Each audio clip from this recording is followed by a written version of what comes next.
हमारी लड़ाई आइडेंटिटी बचाने की है। लेकिन धर्म की बात इसलिए बार बार छेड़ी जाती है कि इस देश के अंदर हमने देखा कि आदिवासी समुदाय कई इलाके में ईसाई भी बना हुआ है।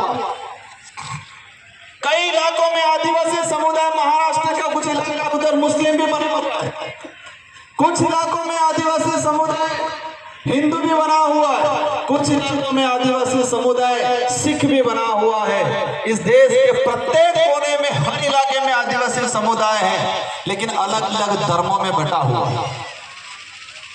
इसी वजह से छत्तीसगढ़ या बस्तर या किसी झारखंड में आदिवासी समुदाय पे अत्याचार होता है तो देश का आदिवासी एक नहीं हो पा रहा है। हम देखते हैं मणिपुर के अंदर भारत का हिस्सा है, मैतेई समुदाय और कुकी समुदाय, दोनों समुदाय आदिवासी है, लेकिन दोनों का धर्म अलग अलग है और धर्म की लड़ाई वो ऐसे मरे हैं, ऐसे लड़े हैं कि आपस में अपने एक दूसरे को काट रहे हैं।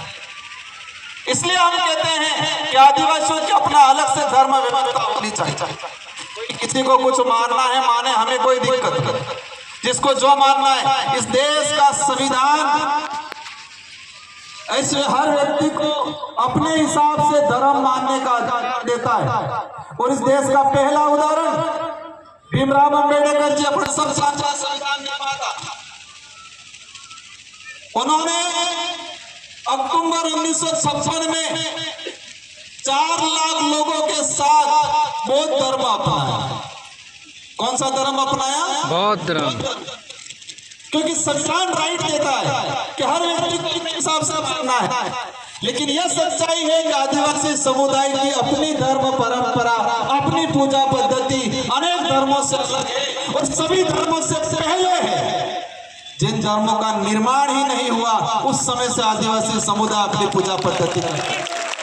लेकिन ये देखा गया है कि राजनीतिक लाभ लेने के लिए कुछ लोग सेवा अपनी राजनीतिक लाभ लेने के लिए कुछ लोग हमारे आदिवासी समुदाय को धर्मों में बांट के राज करना चाहते हैं।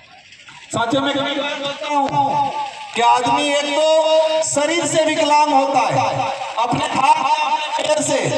अगर हाथ पैर से विकलांग अपन को दिखता है कि इसका हाथ टूटा हुआ है, इसका पैर टूटा हुआ है, लेकिन इस देश में कुछ विचारधारा ऐसी है जो इंसान को दिमाग से विकलांग बनाने का काम है। मेरी बात को समझे होंगे आप? इस देश में कुछ विचारधारा ऐसी है जो हमारे समुदाय के कुछ लोगों को दिमागी रूप से, मानसिक रूप से विकलांग बनाने का काम करते हैं। हम आंखों से अंधा है उसको कह सकते हैं आगे खड्डा है, वो अपनी बात मान लेगा, लेकिन जो दिमाग से अंधा है उसको कहेंगे आगे खड्डा है, तो वो अपन से लड़ने के लिए आएगा। और यही हो रहा है आज। आप जब अधिकारों की बात करोगे, आप जो संस्कृति की बात करोगे, आप आदिवासी धर्म कोड की बात करोगे, सबसे पहले आप जो मानसिक रूप से विकलांग है वो आपके सामने आके खड़ा रहेगा, आपसे लड़ेगा। यही स्थिति पूरे देश के अंदर बनी हुई।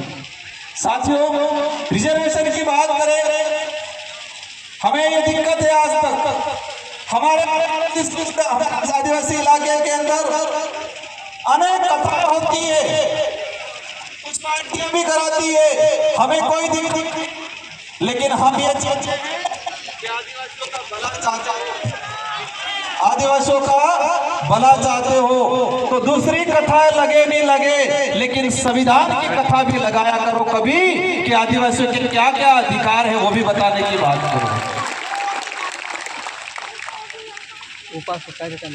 सभी प्रकार की कथाएं चाहिए, सभी प्रकार के आयोजन होते हैं, लेकिन मेरा एक निवेदन है कि हमें दूसरी कथा लगे नहीं लगे, लेकिन संविधान के संबंधित कथा लगाया करो और इसमें आदिवासियों के क्या अधिकार है वो भी बताने की बात किया करो।